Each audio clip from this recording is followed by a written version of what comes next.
बिस्मिल्लाहिर्रहमानिर्रहीम। अस्सलाम वालेकुम। आप देख रहे हैं फ्री हिट और मैं हूं आसिफ खान और बात करेंगे आज रमीज़ राजा ने बड़ा मसरूफ़ दिन गुजारा कराची में।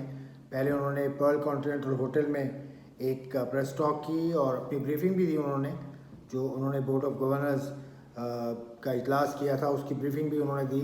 और उसके अलावा पाकिस्तान क्रिकेट बोर्ड के नए CEO फैसल हसनैन को भी मिलवाया, पाकिस्तान क्रिकेट के जो सहाफ़ी हैं उनसे।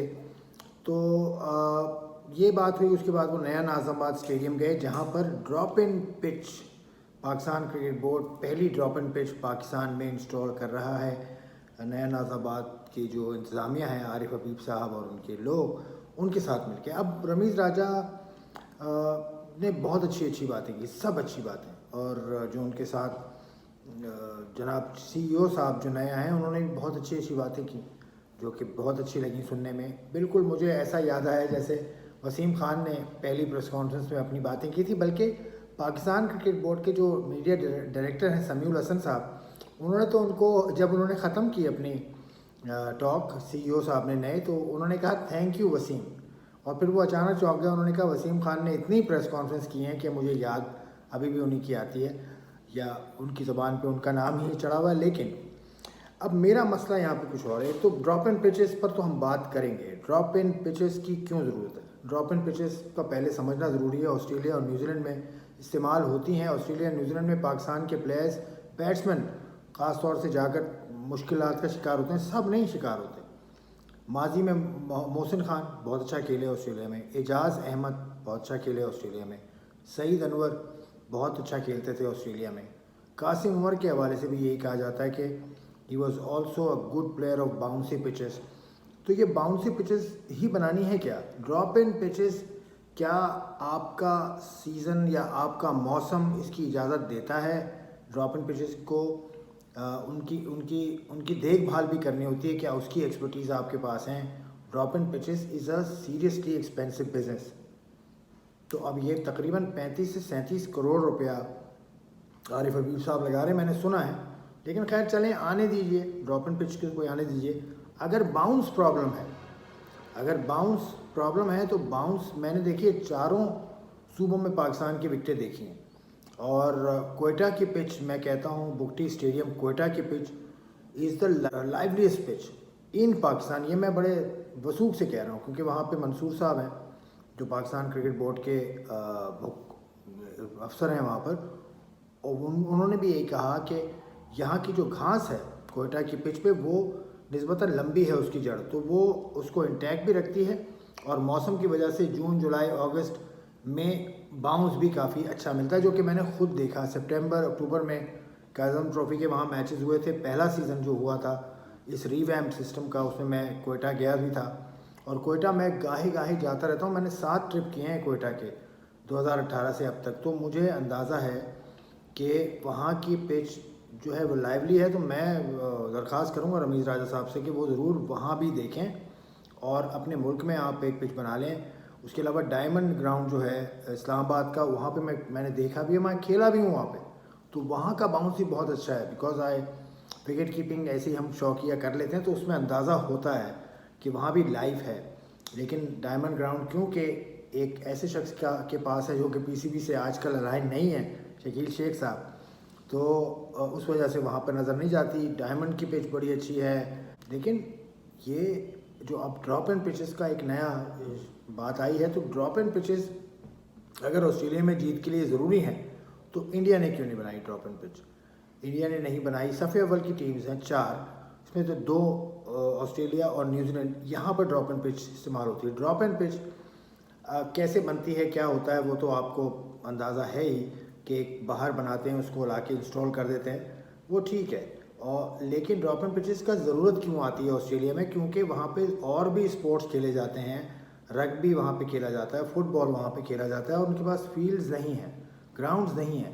तो इसलिए ड्रॉप इन पिचेस आई थी।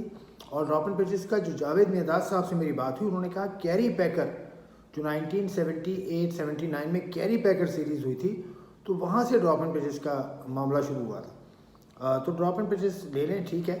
अब जो दूसरी बात है, रमीज़ राजा साहब ने बहुत अच्छी बातें की, ख़ासतौर से स्कूल के बच्चों को, यंग बच्चों को, अंडर 13, 14, 15, 16, 19, ان بچوں میں سے وہ کچھ بچے سلیکٹ کریں گے، 200 یا 300 مجھے صحیح یاد نہیں، لیکن 300 کے قریب بچے سلیکٹ کریں گے. ان کی اسکولنگ ہوگی، اسکول سے بات کریں گے، ٹاپ ناچ ان کی ٹریننگ ہوگی، اکیڈمک ٹریننگ بھی ہوگی اور فزیکل ٹریننگ بھی ہوگی، اور میتھوڈیکل ٹریننگ جو ضروری ہوتی ہے کرکٹر کے لیے وہ بھی ہوگی. تو یہ بڑا اچھا ایک معاملہ ہے. لیکن اب بات کی جائے کہ پاکستان کرکٹ بورڈ کتنا کنسسٹنٹ ہوگا اپنے ان معاملات میں. تو جو میں نے دیکھا ہے، چلیں زیادہ پرانی بات نہیں ہے لیکن 10 سال پہلے اگر آپ چلے جائیں تو اعجاز بٹ صاحب آئے. اعجاز بٹ صاحب نے کچھ اعلانات کیے، کچھ انہوں نے کچھ چیزیں شروع کی. وہ اعجاز بٹ کے بعد ذکا اشرف کا دور آیا تو ذکا اشرف کے دور میں وہ رک گئی. ذکا اشرف کے دور میں تو اتنی کرپشن کی باتیں ہوئیں کہ 4 کروڑ روپیہ انہوں نے صرف ان چیزوں پہ خرچ کر دیا جس میں ٹرانسپورٹ کا کرایہ اور یہ وہ اپنی کسی جاننے والی کمپنی کو دے دیا اور سو آن سو فورتھ. اس کے بعد نجم سیٹھی صاحب آ گئے. نجم سیٹھی صاحب کے جاتے ہی ہم نے پی سی بی کی ویب سائٹ پر ان کے جو اخراجات ہیں وہ بھی دیکھے. تو نہ ذکا اشرف صاحب کے خلاف کوئی کارروائی ہوئی، نہ نجم سیٹھی صاحب کے خلاف کوئی کارروائی ہوئی. پھر احسان مانی صاحب آ گئے. احسان مانی صاحب کے دور میں پھر وسیم خان صاحب آ گئے. وسیم خان صاحب کا دور ختم ہوا ہے، ابھی ہوا ہے ختم. وسیم خان صاحب جب آئے تھے ان کی پریس کانفرنس بھی ایسی ہی تھی، وہ بھی باہر سے آئے تھے.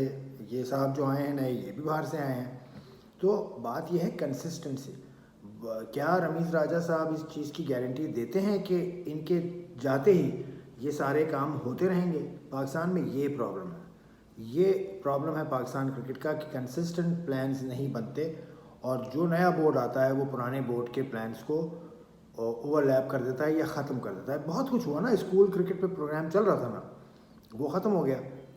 جو بھی کام ہوا ہے مجھے لگتا ہے جو رمیز راجہ جب سی ای او تھے پاکستان کرکٹ بورڈ کے، اس وقت کام ہوا تھا توقیر ضیاء صاحب کے زمانے میں. وہی نیشنل کرکٹ اکیڈمی ہے جو اب تک آپ کو سرو کر رہی ہے. اس کے بعد آنے والے دنوں میں آپ نے ہائی پرفارمنس سینٹر بنایا، اس کے لیے آپ نے اکوپمنٹ بھی لے کر آئے تھے. وہ اکوپمنٹ ڈمپ ہو گیا اور اس کا کچھ نہیں بنی بات، اور کافی عرصے تک وہ ایسے ہی پڑا رہا. پھر تو یہ ہے مسئلہ پاکستان کرکٹ کا. اصل مسئلہ ہے consistency in the policies of the Pakistan cricket board. اب پچھلی ٹینیور میں آپ دیکھ لیں کہ پالیسی یہ تھی کہ سلیکٹرز وہ لوگ ہوں گے جو ٹیم کے کوچ ہیں.